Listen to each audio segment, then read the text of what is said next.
وأصحابه أجمعين أما بعد السلام عليكم ورحمة الله وبركاته. Usad ibn Hudayr roziyallohu anhu Makkadan kelgan da'vatchi yigit Usad ibn Hudayr roziyallohu anhu Yasribga, Madinaga kelib da'vatini boshlar ekan. Bu Rasululloh sollallohu alayhi vasallamning da'vatini birinchi elchisi edi. U kishi Madinaga kelar ekan, Hazraj qabilasini sayyidlaridan bo'lgan Asad ibn Zuraraning uyida joy oldi. Va mana shu hovli Madinada islom dinini tarqatadigan da'vat markaziga aylandi. Madina ko'chalaridan bo'lgan, Madinaning ko'chalaridan turli yoshdagi kishilar Mus'ab ibn Umayrning suhbatini eshitishlikka, u kishining o'qiydigan Qur'onini tinglashlikka Asad ibn Zuraraning uyiga qarab kelishar edi. Mus'ab ibn Umar roziyallohu anhu ularga o'zini so'zning ravonligi bilan, hujjatlarini oydin ravshanligi bilan ularni o'ziga jazb qilardi va uni ustiga ustak u kishining Qur'on tilovatidagi mohirligi ularda islomga muhabbatini yana ham ziyoda bo'lishiga sabab bo'lar edi. Madina kishilari asta-sekinlik bilan islomga kirib kela boshlaganini ko'rdi va Hazraj qabilasida bu da'vat davom etar ekan. Asad ibn Zurara o'zini bu makkalik da'vatchisini olib Avs qabilasiga taalluqli bo'lgan Bani Abdu Ashhal urug'ining yerlariga bordi. Ana shu bog'larning bir bog'iga o'tirdi va xurmoni tagida o'tirib, xurmoning soyasi ostida o'tirib, odamlarga dinni da'vat qilar edi. Kishilar islomga kirganlari Qur'ondan ta'lim olish uchun kelsa, ba'zi kishilar Mus'abni o'qigan Qur'onni faqat tinglagani kelar edi. Kelishar edi, da'vatni eshitishar edi, oyat hujjat dalilni eshitishar edi, Qur'onga muhabbat oshib islomga kirganlar bo'lardi. Usayd ibn Huzayrni Avs yerlariga kelganligini eshitgan mana shu Avs qabilasining sayyidlaridan Mus'ab ibn Umayrning kelganligini eshitgan Usayd ibn Hudayr va Sa'd ibn Muoz bu iki kishi Avs qabilasining sayyidlaridan edi. Bu kishi kelib yangi dinga odamlarga da'vat qilayotganligini eshitishdi. Butlarni yomonlayotganligini, ota-bobolar zalolatda bo'lganligini da'vati bilan ota-boladan, aka-ukadan yuz o'girib ketganini ko'rgan Usad ibn Huzayr va Sa'd ibn Muoz ikkalasi uchrashdida Sa'd ibn Muoz aytdiki: "Ey Usayd dedi, sen Makkadan kelgan bir yosh yigitni qilgan narsalarni eshityapsanmi? Bu bizni olihalarimizni so'kiyapti. Bizni e'tiqodlarimizni pushga chiqaryapti. Borib uni yerlarimizdan haydab yuborgan. Agar u Asad ibn Zurara meni xolamning uyida o'g'lini mehmoni bo'lmaganda, men borib o'zini to'lab qo'yardim ishini" dedi. Usad ibn Huzayr nayzasini oldi va Mus'ab ibn Umayr da'vat qilib turgan joyga bordi va qarab turib, "Ey Makkadan kelgan yigit" dedi. "Agar seni joning shirin bo'ladigan bo'lsa, bizni yerlarimizni tashaginda tezligi bilan ketib qoldi." Usad ibn Huzayr Mus'abning oldiga kelayotganda, uni oldida o'tirgan Asad ibn Zurara: "Ey Mus'ab" dedi. "Hozir kelayotgan, oldiga kelib gapiradigan kishi o'zini qavmining sayyidlaridan. U bilan gaplashganda xushyor bo'lgin. Uni qalbini agar islomga moyil qila olasang, buni orqasidan juda ko'pchilik iymonga kelishini umid qilinadi" dedi. Usad ibn Huzayr keldi, Mus'abga holatiga tahdidini aytdi. Shunda Mus'ab ibn Umayr unga qarab turib, "Shundan ko'ra bir yaxshiroq narsani taklif qilaymi" dedi. Xotirjamlik bilan. "Nima u" dedi. "O'tiring" dedi.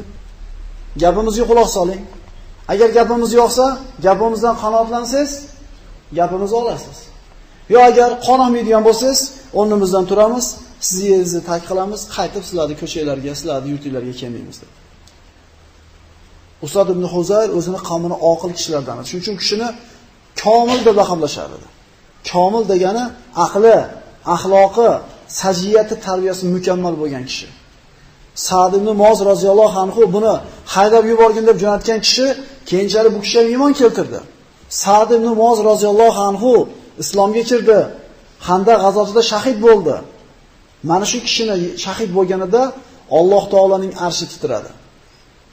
Bu kishilar bari islomga boshqa dushman bo'lgan, islomga qarshilik qilgan kishilar edi. Lekin Allohga bo'lgan iymoni, rostligi ularning hayotida ko'rindi. O'tirdi, Mus'ab ibn Umayr unga islomning haqiqati, Allohning bittaligi, hisob-kitob, jannat, do'zax haqida xabarlarni berdi. Va o'zini mayin jozibador ovozi bilan Qur'on tilovat qilib berdi. Mana aytganmiz, bu arablarning tabiatida soddalik bo'lgan. Bir narsani to'g'ri deb qabul qilsa, joni chiqib ketsa ham hamma unga qarshi bo'lsa ham to'g'ri deb qanoatlandimi, oxirigacha qilgan. Umar ibn Hattob Rasulullohni o'ldiraman deb borib turib, Darul Arqamga oyatlarni eshitib iymon keltirdi, iymon keltirishi bilan islomni da'vat qilishga boshladi.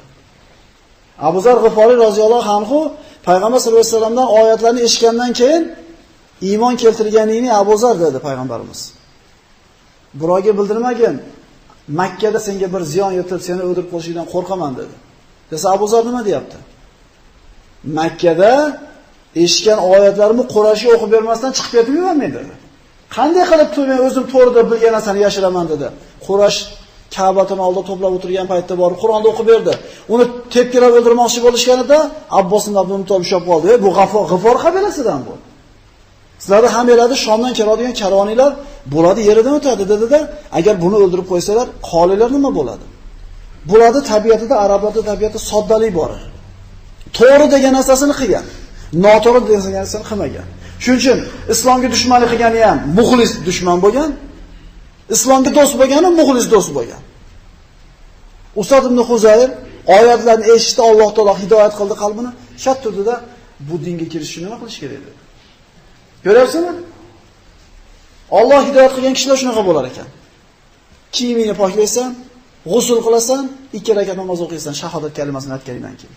Turdi, ana shu joydagi suvga borib yuvindi, kiyimini tozaladi, keldi, shahodat kalimasini aytdi, 2 rakat namoz o'qidi, musulmon bo'ldi. Mana shu kundan boshlab Madinadagi musulmonlarni orasiga arablarning eng ko'zga ko'ringan aqlli, qilich va qalam sohibi bo'lgan jangchi suvorisi qo'shildi. Avs qabilasini ko'zga ko'ringan sayyidlardan biri iymonga keldi. Mana aytdi, bu kishini o'zini qavmi komil deb laqablashar edi. Aql qushi nihoyatda joyida, axloqi, shamoli, sajiyati jismonan mukammal bo'lgan yigit edi. Shuning uchun bu kishini komil deb laqablashar edi. Usad ibn Huzayrning islomi Sa'd ibn Muozning islomiga sabab bo'ldi. Va Avs qabilasidan juda ko'pchilikni iymonga kirishiga mana shu ikkita qavmning sayyidlari sabab bo'ldi. Madina Rasululloh sollallohu alayhi vasallamga ko'chib kelib, islom mamlakatini barpo qilishlik binosiga mustahkam poydevor bo'lishga tayyor bo'ldi. Va Rasululloh sollallohu alayhi vasallam Madinaga ko'chib keldi. Qur'onga bo'lgan muhabbati Usad ibn Hudayrni Musab ibn Umardan birinchi marta eshitgan oyatlardan boshlab qalbida mana shu muhabbat paydo bo'ldi. Bu kishi yo qilich ko'tarib kunduzi jang qilgan mujohid edi, yoki tunlarda kitobda Allohning kitobini tilovat qilgan, qiyomatlarda turgan rohiblardan edi. O'zini jozibada shirin mayin ovozi bilan Qur'on o'qiganda sahobalarning bir qanchalari kelib eshitib orom olishar edi. Rasululloh sollallohu alayhi vasallam Madinaga ko'chib kelgandan keyin payg'ambar sollallohu alayhi vasallamga bo'lgan muhabbati Qur'onga bo'lgan muhabbatidan kam bo'lmadi. Rasululloh sollallohu alayhi vasallam qachon ko'rsa, bir bag'rimga bosib payg'ambarimizni bir qo'llarini o'psam degan narsani niyat qilib yurar edi. Payg'ambar sollallohu alayhi vasallam ham unga mana shu niyatiga, mana shu muhabbatiga yarasha muhabbat bilan javob berardi. Kunlarda birida Usayd ibn Huzayr mana shunday bir tun, osuda tun, jimlik, yulduzlar charaqlab chiqib turibdi, shabada esib turibdi, qalbini Qur'onga tortdi. Uyining orqa tomonidagi bo'shliqqa o'tdi-da, kitobni ochdi, o'tirdi. O'g'li nandarada uxlar edi, uyini yonbosh tomoniga otini bog'lab qo'ygan edi. Kitobni ochdi, A'udhu billahi minash shaytonir rojim. Alif lam mim zalikal kitab la rayba fih. Baqara surasida mana shu oyatlarni o'qishni boshladi. Qachoniki u va ma unzila min qablika va bil oxirati hum yuqinun degan oyatga kelgan paytda baylab qo'yilgan oti hurkishni boshladi. Tipirchilar bezovta bo'ldi. Ana shu baylab qo'yilgan qozg'in atrofida doira bo'lib aylanishni boshladi. Go'yoki uzib chiqib ketmoqchi bo'lgandek. Usad ibn Hudayr to'xtadi. Quloq soldi, ot tinchidi. Yana davom ettirdi. Ulayka ala hudam min robbihim va ulayka humul muflihun. Oyati davom etganda yana ot hurkishni boshladi. To'xtadi, ot ham taskin topib qoldi. Bir necha marta Qur'onda boshladi, ot hurkishni boshladi, to'xtaganda to'xtadi. Shunda kichkina o'g'li Yahyo nazarida uxlayotganida ot yugurib tepalab olmasin degan ma'noda o'rnidan turdi-da, bolasini uyg'otgani bo'lganda banog'iga ko'zi yuqoriga ko'tarilib qoldi. Oppoq bulut chekalarda go'yoki chiroq ilingandagi bir nur osmonga qarab ko'tarilib borardi. Usad ibn Hudayr shunga qaradi, to ko'zdan g'oyib bo'lguncha. Tong otdi, Rasululloh sallallohu alayhi vasallam oldiga kelib bo'lgan ishni aytib berganda Rasululloh aytdiki, "Bu ey Usayd, sizni qilayotgan tilovatingizni eshitgan tushgan farishtalar" dedi. Birodarlar, nafaqat odamlar eshitib maza qiladi bu odamning tilovatini. Farishtalar eshitgan tushar edi. Agar siz tilovatni to'xtatmaganingizda, ular yerga shunday bir ko'p tushardiki, insonlar shunday ko'zlar bilan ko'rish imkoniyati bo'lardi. Demak, Qur'onni chiroyli tilovat qilishning o'zi islom diniga da'vat turlaridan bittasiga kiradi. Chunki Qur'onni Payg'ambar sollallohu alayhi vasallam tajvid bilan o'qishlikka buyurgan va chiroyli ohang bilan o'qishlikka bergan. Rasululloh sollallohu alayhi vasallamga bo'lgan muhabbati qattiq bo'ldi Usad ibn Huzayrda. Qachonki gapirsa yoki xutba aytayotgan bo'lsa, qaniydi Rasulullohning oldida bir imkoniyat bo'lsa, jasadini ushlab, qo'llarini ushlab o'psam derdi. Mana shu imkoniyat ham bo'ldi. Usad ibn Huzayr nohotda so'zamol gapga shechan odam edi. Atrofida o'tirgan birodarlarini ko'nglini ko'tarish uchun bir ajoyib bir kulgili, ularni ko'nglini ko'taradigan gaplarni gapirganda Rasululloh sollallohu alayhi vasallam yonboshida yurib, hamma kuldi. Payg'ambarimiz uni gapidan qanoatlangandek rozi bo'lganda shu turtib qo'ydi yonboshiga. "Ey Rasululloh, jonimni ortib qo'ydingiz" dedi. "Qasos olaman" dedi. Payg'ambar sollallohu alayhi vasallam "Olib dedi" desa, "Ya Rasululloh, meni biqinim ochiq edi" dedi. Ko'ynagini ko'targanda shunday quchoqlab, biqinlarini, qo'llarini o'pib, yuziga surkab, Parvardigorimdan so'ragan, orzu qilgan narsamga yetkazdi. "Ey Rasululloh, siz menga otamdan ham, onamdan ham aziz bo'lgan insonsiz. Meni niyatim shu edi. Roziman, niyatimga yetdim" dedi. Bularga mana shu bir baxt, bir sharaf nasib qilgan. Niyat qilgan ekan, Alloh taolo yetkazdi. Rasululloh sollallohu alayhi vasallam odil zot bo'lgan. Badr g'azotida musulmonni jangga tayyorlagan qo'shinini kuzatar ekan, safni ko'rib chiqardi, shulardan Ukkasha roziyallohu anhu qonni shunday tashqariga chiqarib turar edi. Qonni kattaroqligidan safni buzib turganda Payg'ambar sollallohu alayhi vasallam kelib qonniga tayoq bilan urdi-da, "Tort qonningni" dedi. Hali sahoba, "Ya Rasululloh, ortdingiz qonnimi" dedi. "Qasos olishni xohlayman" dedi. Shunda hamma sahobalar hayron, "Bu Rasululloh bu. Rasulullohdan qasos olasan" desa, "Nima bo'pti" dedi. "Bu meni haqqim" dedi. "Jonim achibdimi, qasos olaman" dedi. Rasululloh sollallohu alayhi vasallam tayoqni berganda meni qonim ochiq turdi dedi. Qonini ochib berganda o'pib yuzlariga surtdi. "Nimaga bunaqa qilyapsan" desa, "Rasululloh ko'rib turibsiz, hozir jangga kiraman. Yo tirik qolaman, yo o'laman. Agar dunyodan chiqib ketadigan o'lim soatim yetgan bo'lsa, yuzimga oxirgi tekkan narsa sizning jasadingiz bo'lishini xohladim" dedi. Rasulullohga bo'lgan muhabbat shunday qattiq edi ularda. Usad ibn Huzayrni ham Rasululloh sollallohu alayhi vasallam qattiq yaxshi ko'rardi va o'zini qavmida egallagan mavqeini yaxshi bilar edi, buni qadrlar edi. Va qachon Usad ibn Huzayr biror narsani iltimos qilib Rasulullohning oldiga kelsa, Rasululloh qaytarmasdi. Kunlarda birida Madinada ba'zi bir ansonlarni bevalaridan bir qanchalari qolgan, ayollari ko'proq bo'lgan kambag'al oilaga payg'ambarimizdan bir yordam so'rab kelganda aytadiki, "Rasululloh, siz bizni qo'limizda hech narsa qolmaganda keldingiz. Agar qo'limizga biror narsa kelsa, keling, eslating, ana shu zotgan oilaga beramiz" dedi. Xaybar fathi bo'ldi. Payg'ambarimizga ana shu oila eslatilganda Usayd ibn Huzayrning hurmatini gapini yerda qo'ymadi va mana shu so'ragan oilaga inom ihsonlarni qildi. Usayd ibn Huzayrga qarab turib payg'ambarimiz: "Ey ansonlar jamoati, sizlarga Alloh taolo bir xayrli mukofotlarni bersin. Men sizlarni qachon ko'ribmanki, sizlar iffatli, ta'magir bo'lmagan xalq bo'ldinglar. Mendan keyin ta'magirlikka ro'baro bo'lasizlar" dedi. Rasululloh sollallohu alayhi vasallam vafot etdi. Hazrat Umar davrida bir g'azotdan tushgan g'anima o'ljalarining ichida Usad ibn Huzayrga bir kaltaroq, ko'rimsizroq bir ko'ynakni hadya qiladi. Qarab, haligini bir mensimagandek bo'ladi. Qarab tursa, muhojirlardan bo'lgan bir yosh bola etagini so'dirab, zo'r uzun ko'ylakni kiyib ketayotgan bo'ladi. Qarab turib, "Ha, Rasululloh aytgan edi, mendan keyin ta'magirlikni ko'rasizlar" degan edi. Dedi, hali bola eshitdi, Hazrat Umar yetkazib qo'ydi.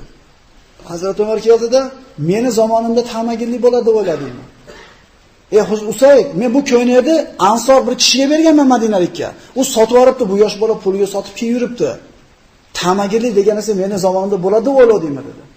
Ya'ni o'zini Makkalik Qurayshliklarga berib, bizni Ansorlardan tortib qo'yadi degan narsa xayolingga borib qolmasin. Men Ansorga berganman buni. Rasululloh sollallohu alayhi vasallam mana Makka fathidan keyin Hunayn g'azotida juda katta o'lja tushdi. Makkani fath qildi, o'zini shaharini qo'lga oldi. Endi juda katta o'lja tushganda ko'proq makkaliklarga berdi o'ljani. Shunda ansorlar xafa bo'lganda yo'qolishdi. Ha, endi Rasululloh biz bilan yashadi. Endi kelib o'zining shaharini egalladi. Endi o'sha yerda qoladi-da. Endi o'zinikilarga beradi-da, bizga bermaydi-da, bizni esdan chiqarib yuboradi degan narsa o'tdi-da, Sa'd ibn Muozni elchi qilib jo'natishdi. Ya Rasululloh, Ansorlar mana qanday deyapti dedi. Siz o'zingiz nima deysiz? Sa'd desa aytadiki, men ham qavmimdan bitta odamman deydi. To'play Ansorlarni deydi. Ansorlar to'planadi. Butun o'lja Makkaliklarga qolib, men sizlar bilan Madinaga ketganligimizni kifoya qilmaydimi dedi. Sahobalar dod deb yig'lashdi. Ya Rasululloh, rozimiz, rozimiz. Ya'ni butun o'lja Makkaga tashab qo'yib, meni sizlar bilan ketganligim kifoya qilmaydimi? Ular ham odam bo'lgan, ular ham ko'ngliga har xil narsa kelgan. Lekin birodarlar, Rasulullohning hukmiga ular qo'l javob bergan. Usad ibn Huzay roziyallohu anhu mana shu voqeadan keyin, juda bir oz fursatdan keyin vafot qildi. O'lganida 4000 dirham qarzi qolar ekan yelkasida. Qarzlarni uzishlik uchun farzandlari yerni sotishlikni niyat qilib turganda, Umar ibn Hattob, birodarimni, bola chaqasini birovlarning qo'liga qaratib qo'ymayman. Haqdorlarni chaqirib kelinglar dedi. Haqdorlar chaqirib keladi.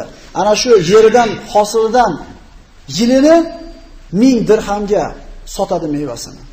Haqdorlar o'sha 1000 dinoriga, 1000 dirhamiga 1 yillik mevasini olishi hisob evaziga rozi bo'lishadi, yer o'ziga qoladi.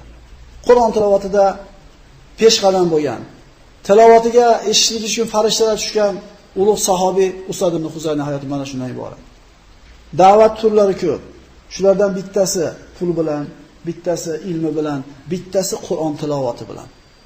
Modomiki ixlos bo'ladigan bo'lsa, Payg'ambar sollallohu alayhi vasallamning buyrug'iga labba degan holatda chiroyli ovoz bilan, tajvid bilan tilovat qilishlik, Allohning roziligi uchun bo'ladigan bo'lsa, shu ham da'vat yo'llaridan biri. Alloh subhanahu va taolo ularning hayotini ibrat olishga amalga nasib qilgan bo'lsin. Assalomu alaykum va rahmatullohi va barakatuh.